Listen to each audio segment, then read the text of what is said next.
Hello everyone and welcome back to another episode for math. So today we're going through 6.3 of the textbook, which is area of a circle. So please turn to that page if you have the book. If not, open the e-text and go to 6.3. So the first thing I want you to do is I want you to find a sheet of paper at your house, and I want you to find an object that you can trace. So you can use your tape roll again if it's a decent size. So what I'm going to do is I'm going to take my tape roll, I'm going to trace it on my sheet of paper, and I want you all to do the same thing.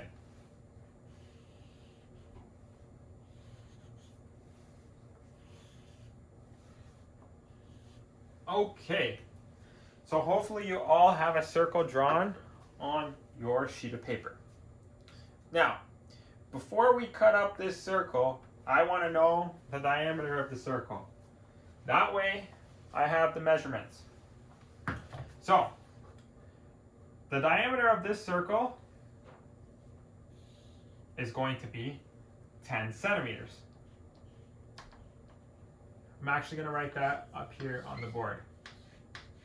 So write down your measurement and then put a D beside it. So that way we know that the variable that number is associated with is diameter. So I have my diameter of my circle. Now, in the textbook, we have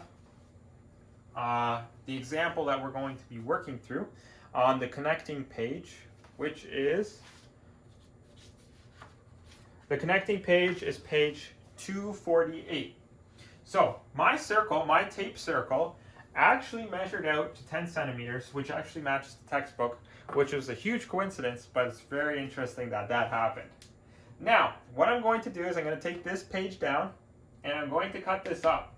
And what I want to do is I want to make this circle into small triangles. So I'll show you, and then I'll give you some time to work on your own circle at your own house. So now this sheet of paper is a little bit big, so just bear with me. So try to cut it close. Doesn't have to be perfect. Just cut it all the way around.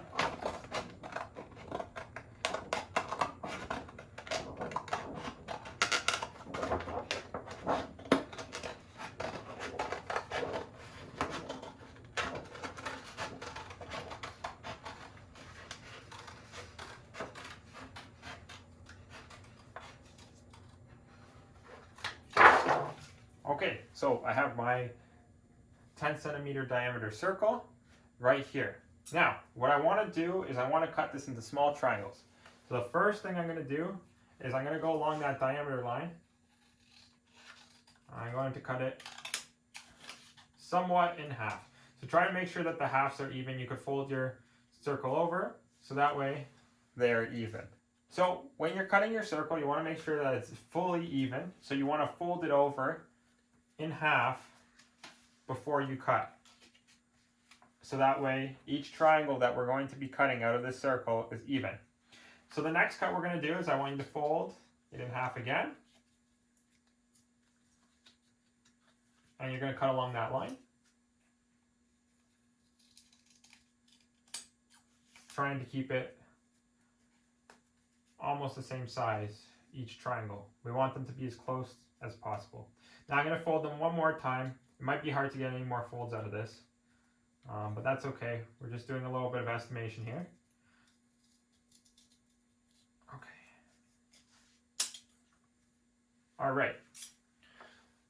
So I have my triangle pieces, and I'm going to tape them to the board.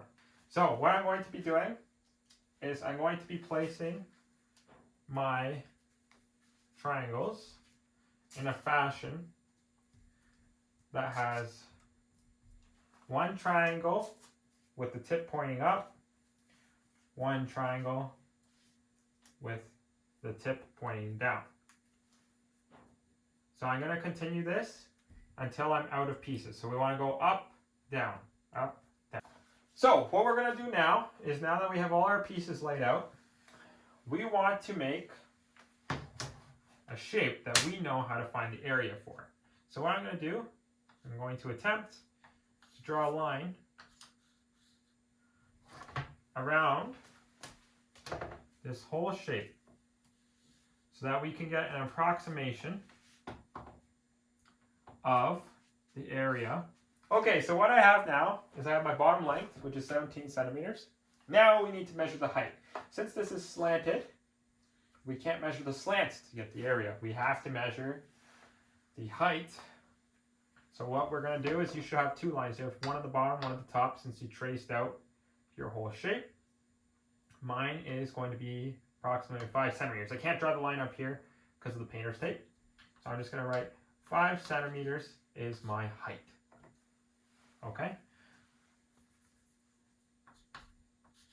So my height is 5 centimeters and my length is 17 centimeters.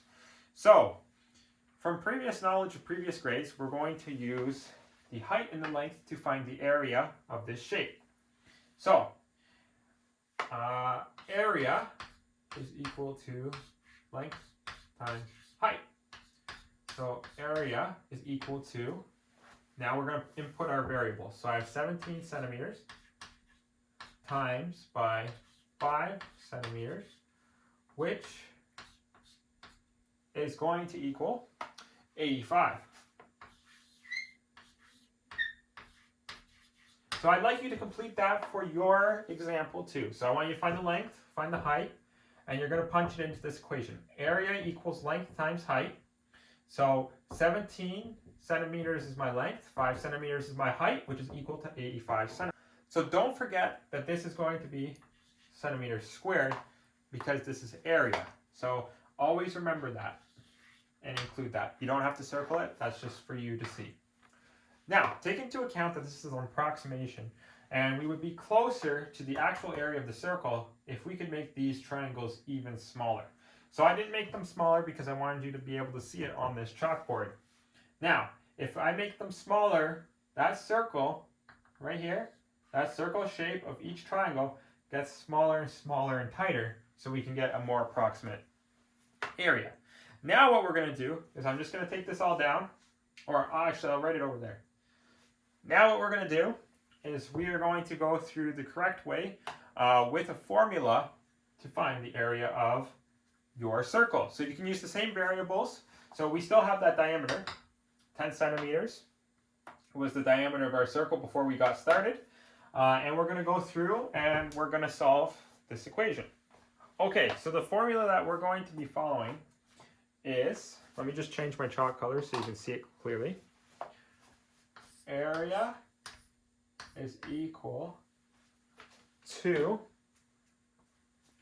pi r squared. So we know some of these variables. We have our diameter of our circle that we found before we cut up our circle. So each of you will have a different diameter of mine, but mine is 10 centimeters.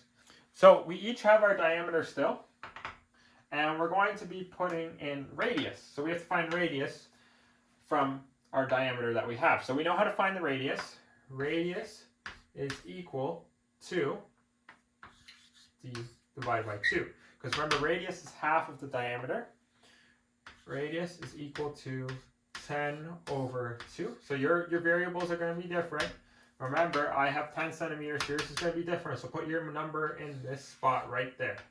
So r is going to be your diameter divided by 2. So mine is going to be 5 centimeters. So my radius is 5 centimeters that I'm going to be putting into this formula. So remember that pi is 3.14 when you punch it into your calculator. Some of you might have that button on your calculator and you can use it, but for those who don't, we're just going to use 3.14. So area is equal to pi. You can write 3.14 above it, just in small brackets, just as a reminder. And then we're going to put r squared. So my r is 5 centimeters. So I'm going to write in 5 there.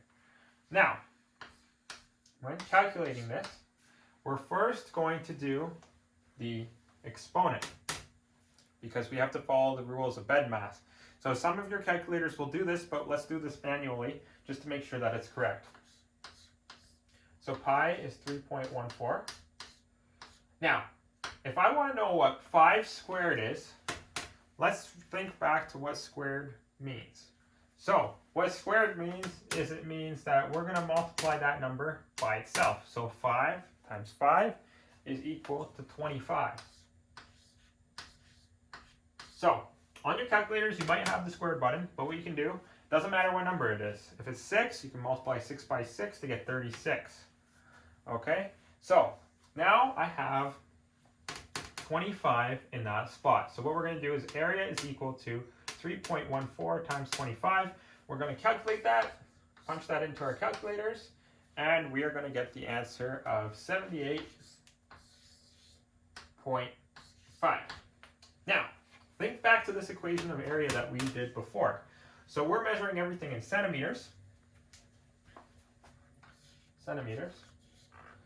and it's going to turn into centimeters squared because this is area. So always remember to put that 2 there.